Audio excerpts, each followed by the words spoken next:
What's up, adventurers? Welcome back to the channel. I'm your host, the Green Knight. This is my co-host and research assistant, Bartholomew. What the hell are you wearing? Take that off. God damn it, you're embarrassing me. Anyway, tonight we're diving back into the final part of Sir Todd, the Knight in Shining Denim. Hopefully he doesn't get up to too many shenanigans, but just as a warning, neckbeards are icky and gross, and they can do icky and gross things. Last time he wasn't too bad. He was just kind of creepy and hitting on someone who claimed to have a boyfriend. Hopefully his shenanigans aren't too egregious tonight. If you're new to the channel, welcome. I like to do these cringy Reddit stories. I also do midnight walks throughout the city of Toronto. So if that tickles your fancy, don't forget to like and subscribe and ring the notification bell so you know when I go live and when these videos drop. But without further ado, let's jump into this r/NeckBeardStories cringe. From user Rookie Raccoon 17, Sir Todd Part 3, The Game Master. Oh, I think we might have a little bit of a RPG horror story crossover here. Let's see. Alright, a lot of this is copy-pasted, so I am just going to skip. So, the cast is the same as the last episode, so instead of reiterating all that, I'm just going to jump straight to the story. Scene 4, Act 1. This takes place a month or so after our last story of Todd's introduction to Rose. Okay, so we didn't miss anything. I mentioned before, my friends and I can be pretty nerdy. We each have differing levels of nerdiness and what we like. I myself am fairly rounded out nerdy, with a hand in most every type of fandom. I don't discriminate for the most part, and I highly enjoy what each genre brings to the table, while JJ, on the other hand, is a simple man who loves D&D more than life, and doesn't care much for video games, anime, and not a huge fan of movies. Steve and Calvin are massive Star Wars fans, and know more about the extended universe than George Lucas or the Disney Corporation. Although Disney ruined Star Wars and I will never forgive them. Yeah, well, Kathleen Kennedy's gone now, so hopefully we can get back on the right track. We'll see. Good riddance to bad rubbish. Rose is kinda like me. She enjoys a lot of most things and can fit in a social group fairly easily, no matter what the topic is.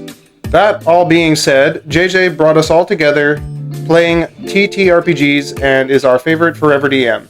And he honestly loves being a DM more than a player. That's good, it's nice when you can find a forever DM. We have all offered many times to take over so he can play, but he always politely turns us down as he states that the world building and narrating makes him happy, and he truly enjoys being a storyteller rather than a character. JJ has recently grown fond of Call of Cthulhu. Nice, love some good Lovecraft. And the mythos horror vibe that it brings to the game table.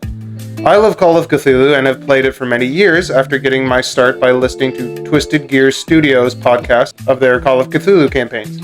After our regular dungeon crawling campaign ended, we started up a brand new Call of Cthulhu campaign, which we were all extremely excited for. Unfortunately, Todd overheard our plans the weeks prior and somehow wore JJ and us down to let him come to our gaming table and play with us. The poor reasoning for us letting Todd join our Saturday gaming group is that we naively believed that he would somehow be better outside of work. Maybe the stress of a new job made him weird. Maybe the hospital environment just brought out the worst in him. Oh, how wrong we were.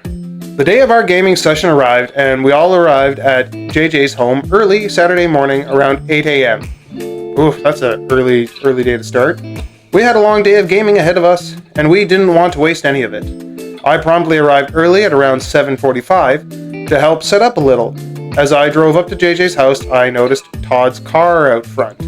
I didn't think anything about it, as 15 minutes early really isn't weird, and honestly, I find it nice when people show up early rather than later. I get out of my car and grab my stuff, bag, character sheets, caffeine, and head up to the door. I knock on the door and am met a few moments later by JJ opening the door looking frustrated. Oh, he's already starting, eh? Me.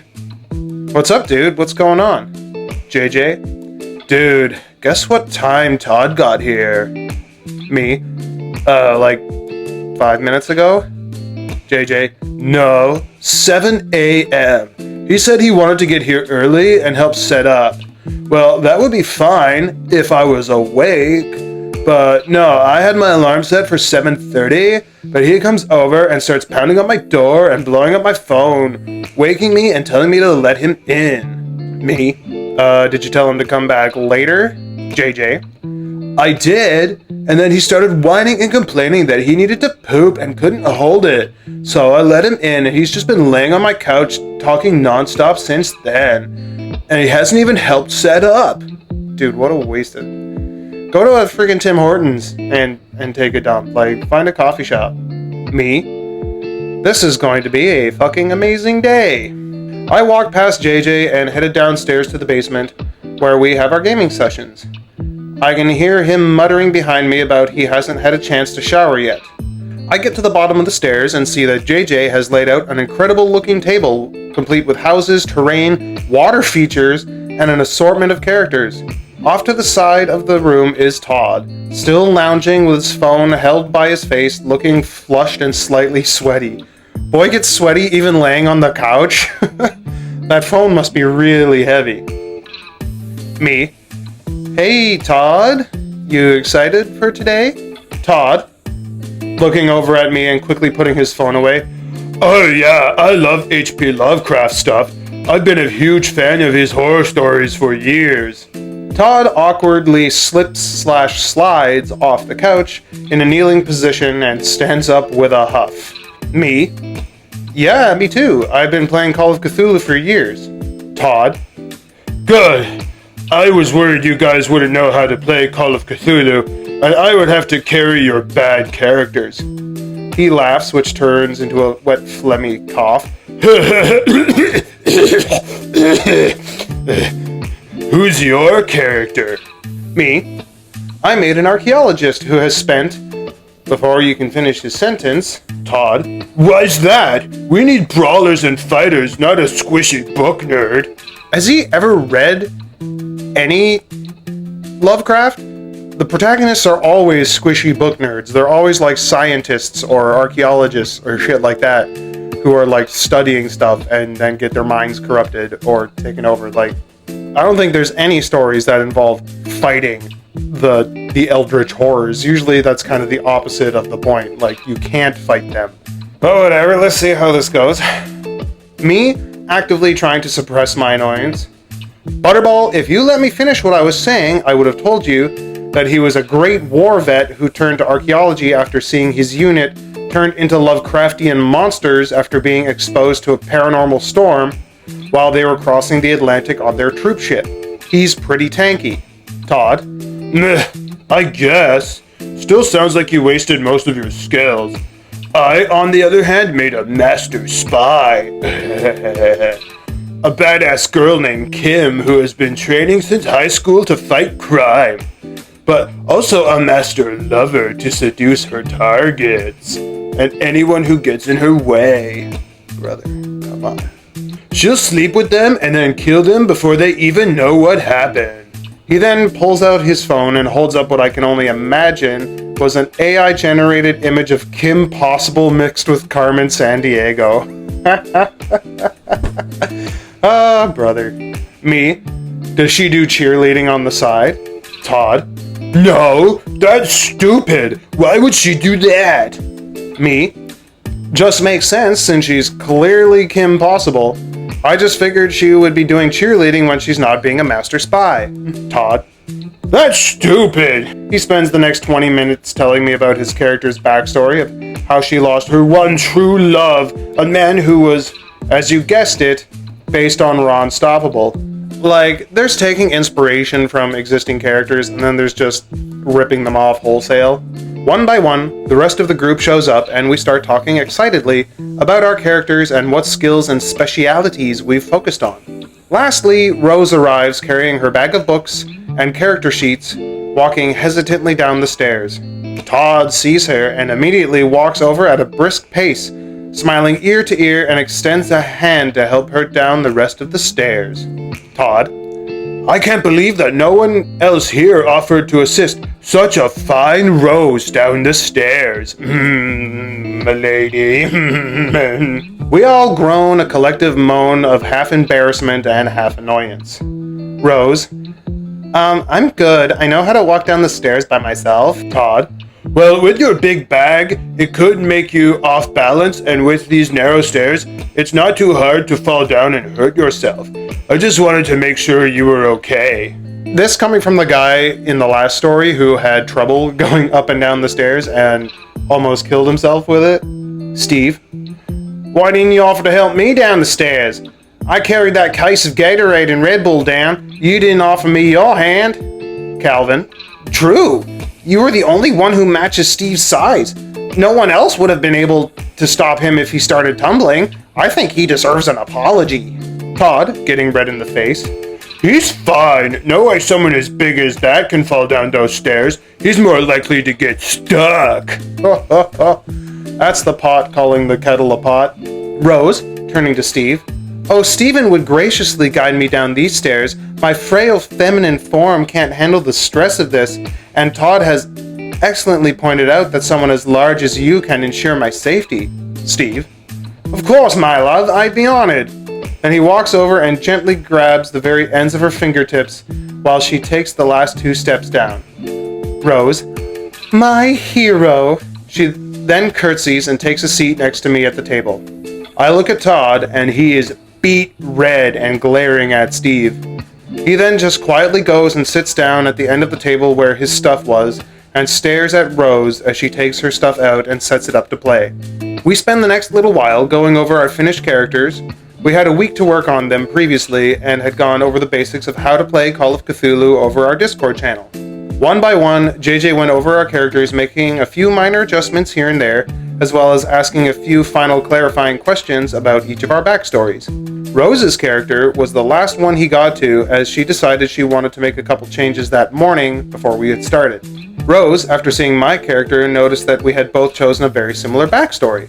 Rose had made her character a history teacher with an emphasis on the mythos and the supernatural after listening to horror stories from sailors and fishermen in her hometown. We decided at the last minute to turn our characters into a husband and wife duo who were trying to fix their marital problems by embarking on a final expedition together to see if we would be able to fix our problems with adventure, a surefire strategy for marital success. I'm sure Todd loves that idea. JJ. I like this idea. I think it's hilarious and adds an interesting aspect to the setting. Rose. Thanks. Riker and I came up with it in like 5 minutes. There's a 50% chance I get bored of his character and run off with a fish monster for a forbidden love affair, which is not unheard of in Lovecraftian horror. Read The Shadow over Innsmouth.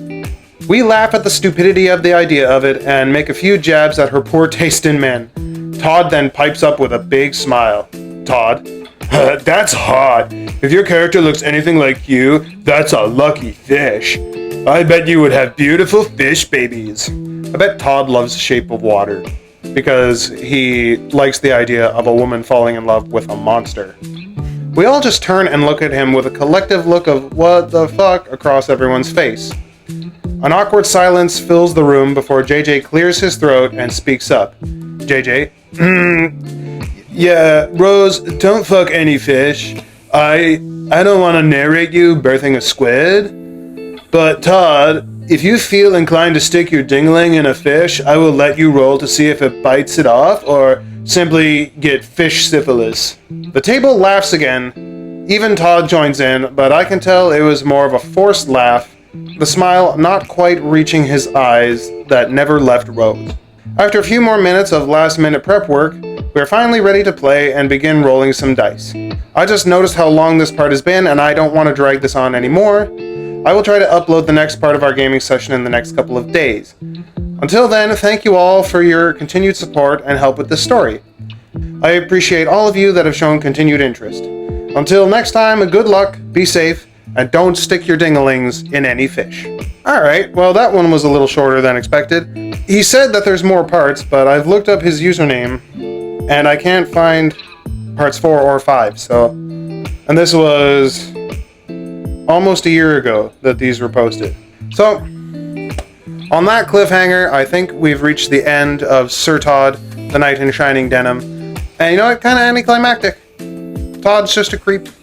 Creeping on poor Rose. Being a fish fucker. But Sometimes stories just end like that. Sometimes friendships just end like that. And you know what? That's okay. So, yeah, I guess the advice I can give to neckbeards in this story, don't fuck fish. That's not okay. It's wrong. It's wrong! They can't give consent. Because fish can't talk. So, and check out H.P. Lovecraft. His short stories are pretty interesting. Anyway, I guess that's it for the Tales of Sir Todd, the Knight in Shining Denim. And that's it for me and Bartholomew tonight. I hope you guys had a good time cringing at the Neckbeard's weird antics. If you did, please like and subscribe, ring the notification bell to know when I'm posting and when I go live. If you want to donate to my PayPal, there should be a link in the description or on my homepage. And I hope you're all drinking lots of water, doing lots of push-ups, and staying safe. Till next time.